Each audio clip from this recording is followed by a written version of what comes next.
Delphine et Marinette firent sortir les vaches de l'étable pour les mener paître au grand pré du bord de la rivière, de l'autre côté du village. Comme elles ne devaient rentrer que le soir, elles emportaient dans un panier leur déjeuner de midi, celui du chien, et 2 tartines de confiture de groseille pour leurs 4 heures. Allez, dirent les parents. Et surtout, veillez bien à ce que les bêtes n'aillent pas se gonfler dans les trèfles ou croquer les pommes aux arbres des chemins. Pensez tout de même que vous n'êtes plus des enfants. À vous deux, vous avez presque 20 ans.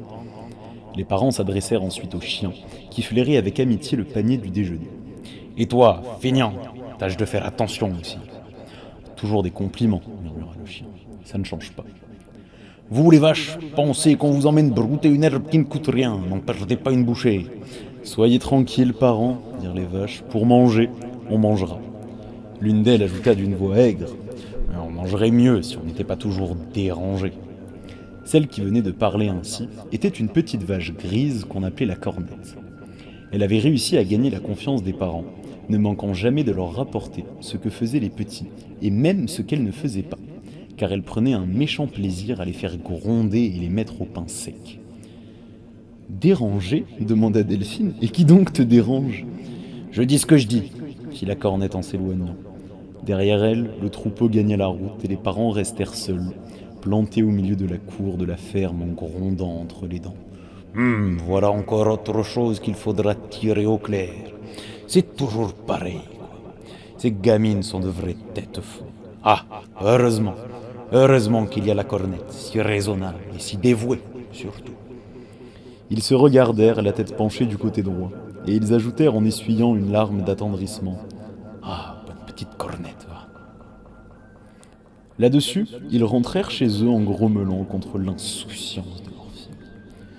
Le troupeau n'était pas à 200 mètres de la ferme lorsqu'il rencontra sur le bord du chemin une branche de pommier que l'orage de la nuit avait sans doute arrachée à l'arbre. Au risque de s'étrangler, les vaches se mirent à croquer des pommes. La cornette, qui allait en avant, était passée à côté de l'aubaine sans y prendre garde. Lorsqu'elle s'en avisa, elle revint sur ses pas, mais trop tard. Il ne restait plus une pomme. « C'est ça, dit-elle en ricanant. On vous laisse encore manger des pommes. Tant pis si vous en crevez, hein. » « Mais oui, dit Marinette, tu rages parce que tu n'en as pas eu. » Les petites se mirent à rire et les vaches et le chien aussi. La cornette était si en colère qu'elle tremblait des 4 pattes. Elle déclara d'une voix rageuse « Je vais le dire !»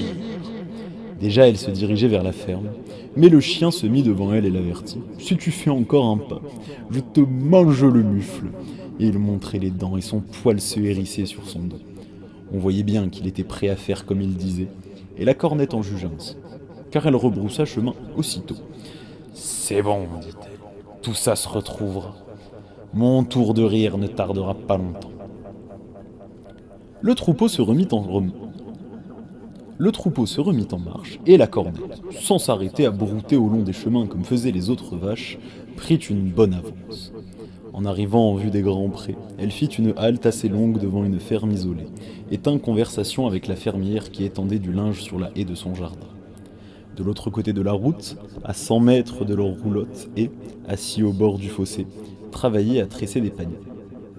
Lorsque le reste du troupeau eut rejoint la cornette, la fermière arrêta les 2 petites et leur dit en montrant la roulotte « Faites attention à ces gens-là, c'est du monde qui ne vaut pas cher et qui est capable de tout. Si quelqu'un d'entre eux vient à vous parler, passez votre chemin et ne répondez pas. » Delphine et Marinette remercièrent poliment, mais sans beaucoup de chaleur. La fermière ne leur plaisait pas, elle lui trouvait un air rusé et sournois qui la faisait ressembler à la cornette. Et la seule dent longue et jaune qu'elle eut au milieu de la bouche leur faisait un peu peur, il faut dire. Et le fermier, qui, sur le pas de sa porte, les regardait du coin de l'œil, ne leur plaisait pas non plus. Jusqu'alors, l'un et l'autre ne leur avaient jamais adressé la parole que pour leur reprocher de ne pas surveiller leurs vaches, et pour les menacer d'aller se plaindre aux parents. Toutefois, en passant devant la roulotte, elles dressèrent le pas, osant à peine jeter un regard de côté.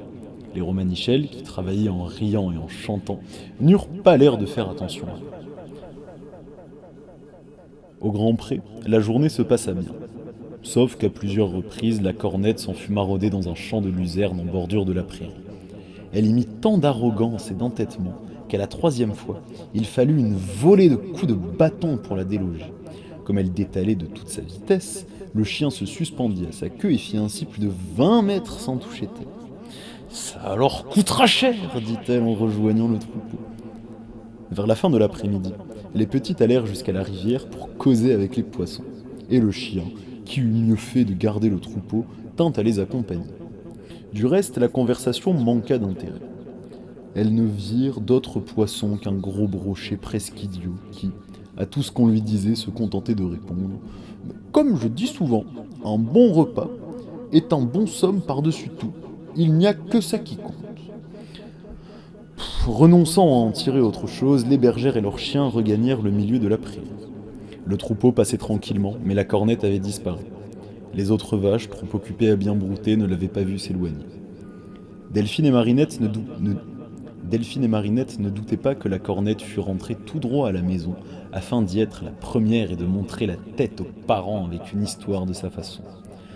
Dans l'espoir de la rejoindre avant qu'elle eût atteint la ferme, elles quittèrent aussitôt les grands prés et ramenèrent les vaches au pas gymnastique. Les parents n'étaient pas encore rentrés des champs, mais nulle part il n'y avait trace de la cornette, et personne ne l'avait vue. Les petites perdaient la tête, et le chien, songeant à ce qu'il attendait, n'en menait pas large. Dans la cour, il y avait un canard d'un très beau plumage et qui avait beaucoup de sang-froid. « Ne nous affolons pas, dit-il. Vous allez d'abord traire les vaches et porter le lait à la laiterie. Après, nous avisons. » Les petites suivirent le conseil du canard. Elles étaient déjà revenues de la laiterie lorsque les parents arrivèrent à la ferme. Il faisait nuit noire et, dans la cuisine, la lampe était allumée. « Bonjour, dirent les parents. Tout s'est bien passé? Rien de nouveau? » « Ma foi, non, répondit le chien. Rien de nouveau. Toi, tu parleras quand on t'interrogera. En voilà un animal. Alors, petite, rien de nouveau? Oh non, non, rien, dirent les petites en rougissant, et avec des voix toutes chevrotantes. Tout a été à peu près. À peu près? Allons voir un peu ce qu'en pensent les bêtes. Les parents quittèrent la cuisine, mais le chien les avait déjà précédés et rejoignit le canard qui l'attendait à la place de la cornette, tout au fond de l'étable. Bonsoir les vaches, dirent les parents. La journée a été belle? Oh, une journée superbe, parents. Jamais on n'avait mangé d'une aussi bonne herbe. Alors tant mieux. Et autrement, pas d'ennui? Ah non, non, pas d'ennui. Dans l'obscurité, à tâtons, les parents s'avancèrent d'un pas vers le fond de l'étable. Et toi, brave petite cornette, tu ne dis rien? Le chien auquel le canard soufflait tous les mots répondit d'une voix dolente. J'ai si bien mangé, voyez-vous, que je tombe de sommeil. Ah, la bonne vache.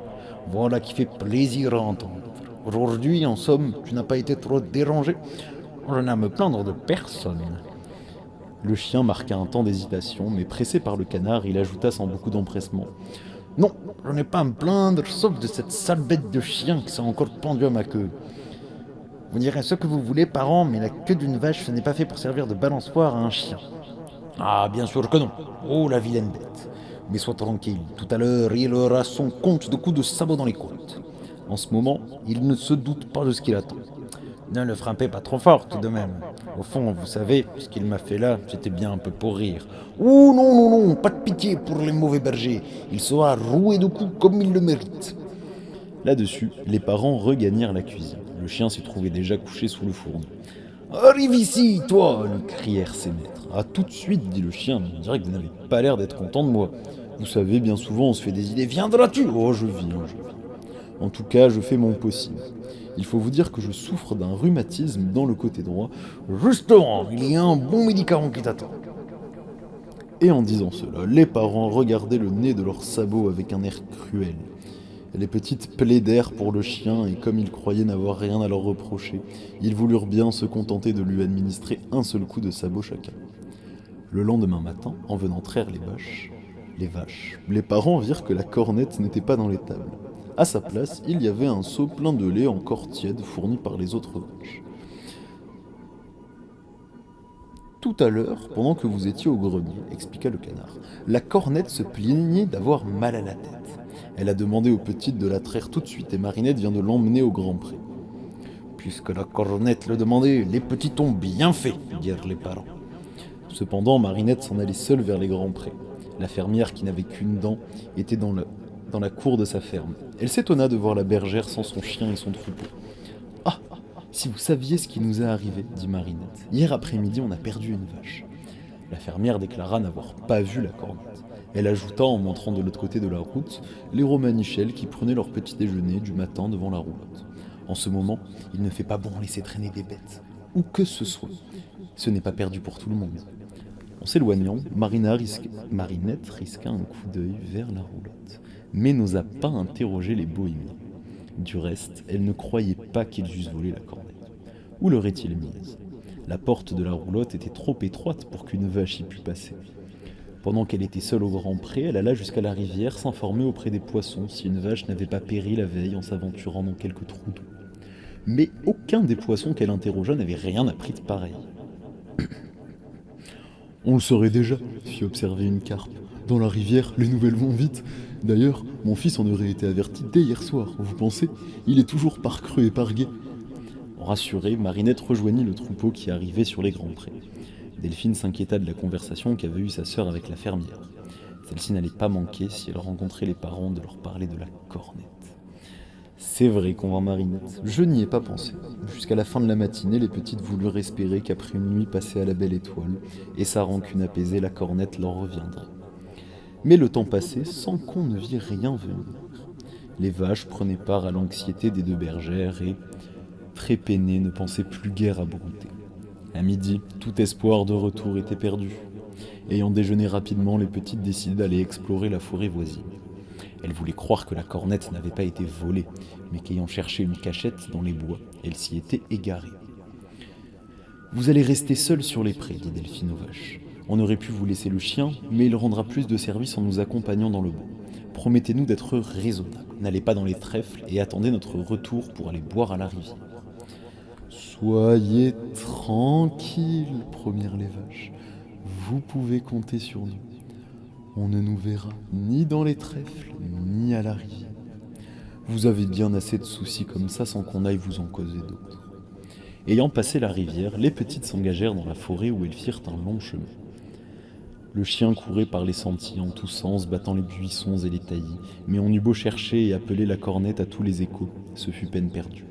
On interrogea les habitants de la forêt, lapins, écureuils, chevreuils, geais, bordeaux, pies, et nul d'entre eux n'avait connaissance qu'une vache se fût égarée dans les bois. Un corbeau eut même l'obligeance d'aller prendre des renseignements jusqu'à l'autre bout de la forêt. Et là non plus, personne n'avait entendu parler d'une vache égarée. On ne pouvait que perdre son temps à poursuivre les recherches. La cornette était ailleurs. Un peu découragées, Delphine et Marinette revinrent sur leurs pas.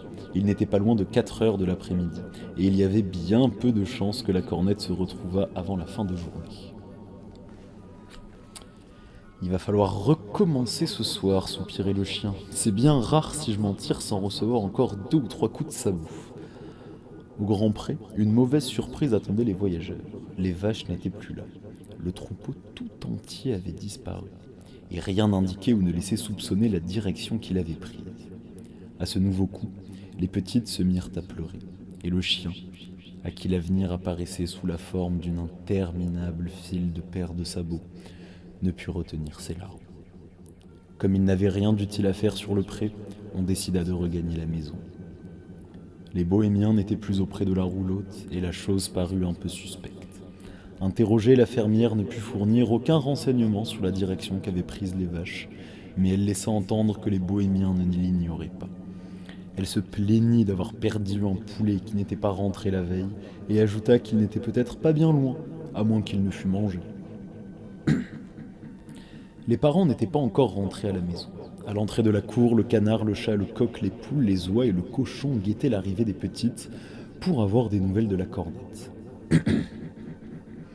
Ils furent bien étonnés de les voir apparaître seuls avec le chien. La nouvelle de la disparition des vaches les mit en effervescence. Les oies se lamentaient, les poules couraient en tous sens, le cochon criait comme si on l'eût écorché, et, par sympathie pour le chien, dont le découragement faisait pitié, le coq s'était mis à aboyer. Le chat, qui se mordait les lèvres pour dissimuler ses émotions, avala sa moustache et manqua de s'étrangler. Les petites, au milieu de cette compassion bruyante, s'étaient remises à pleurer, et leurs sanglots ajoutaient au tumulte. Le canard seul était resté calme, il en avait vu bien d'autres. « Rien ne sert de gémir, dit-il après avoir réclamé le silence. Si, comme hier soir, il fait nuit quand les parents rentreront, Tout peut encore s'arranger. Mais il nous faut, sans perdre de temps, nous préparer à les accueillir.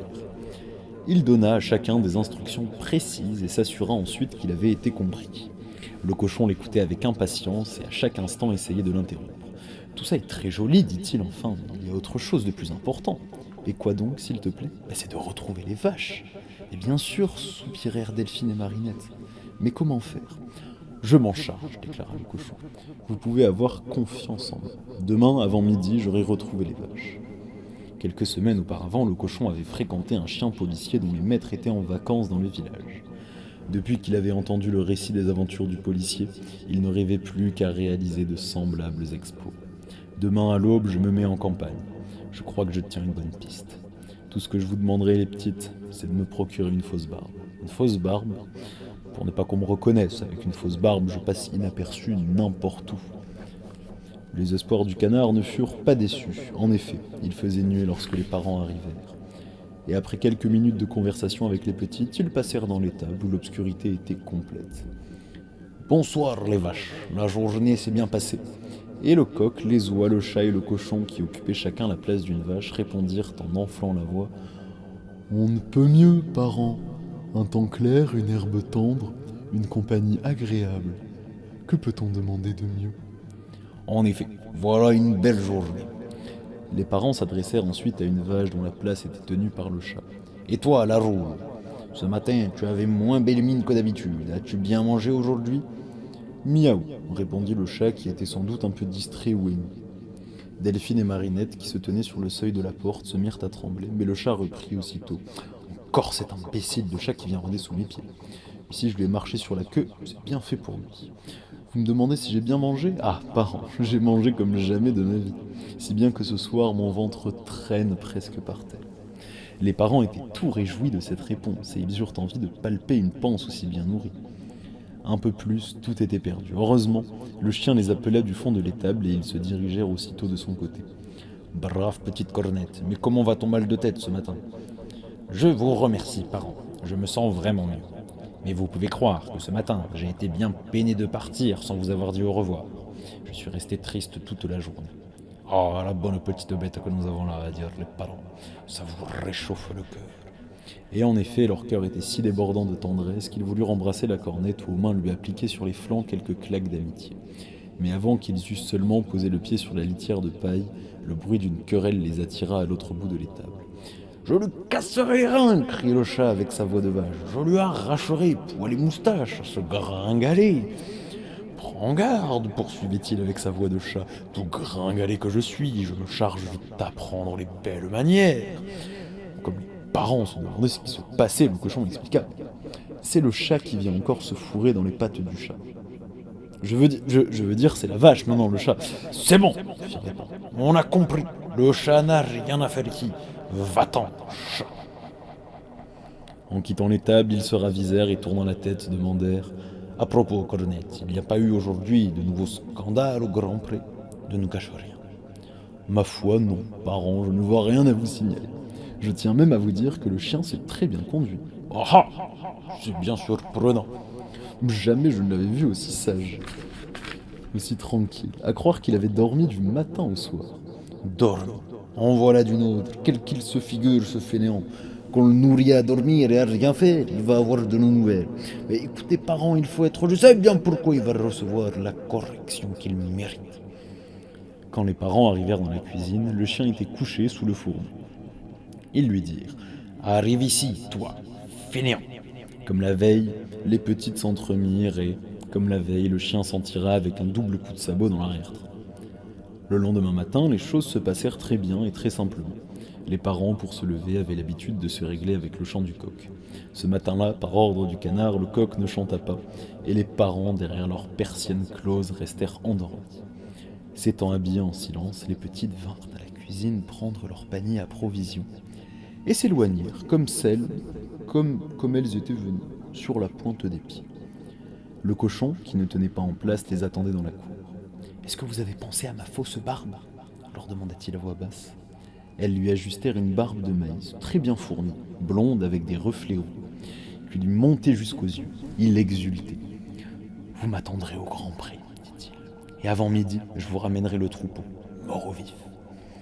Il vaudrait mieux vif, fit observer. Naturellement, mais les faits sont faits et je n'y peux rien. Du reste, si mes déductions sont exactes, nos vaches doivent être encore en vie. Le cochon laissa partir les petites et le chien. 5 minutes plus tard, il se mettait lui-même en route. Il allait lentement, en se donnant des airs de flâner pour ne pas attirer l'attention. Il était 8 heures du matin lorsque les parents s'éveillèrent. Ils n'en croyaient pas leurs yeux. J'ai beau m'égosiller pendant 3 quarts d'heure, dit le coq, je n'ai pas réussi à vous tirer du lit. À la fin, j'ai renoncé.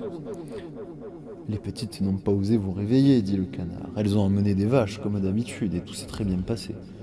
Pendant que j'y pense, la cornette m'a chargé de vous dire qu'elle n'a plus mal à la tête. Les parents, qui, de leur vie, ne s'étaient jamais levés aussi tard, furent si troublés qu'ils se crurent malades, et n'allèrent pas au champ ce jour-là. Vers 10 heures du matin, après avoir rôdé dans le village, le cochon, par des chemins détournés, rejoignit les petites au grand pré. En le voyant arriver, la tête haute et la barbe en éventail, le cœur battit. Tu les as retrouvées? Naturellement. C'est-à-dire que je sais où elles sont. Et où sont-elles?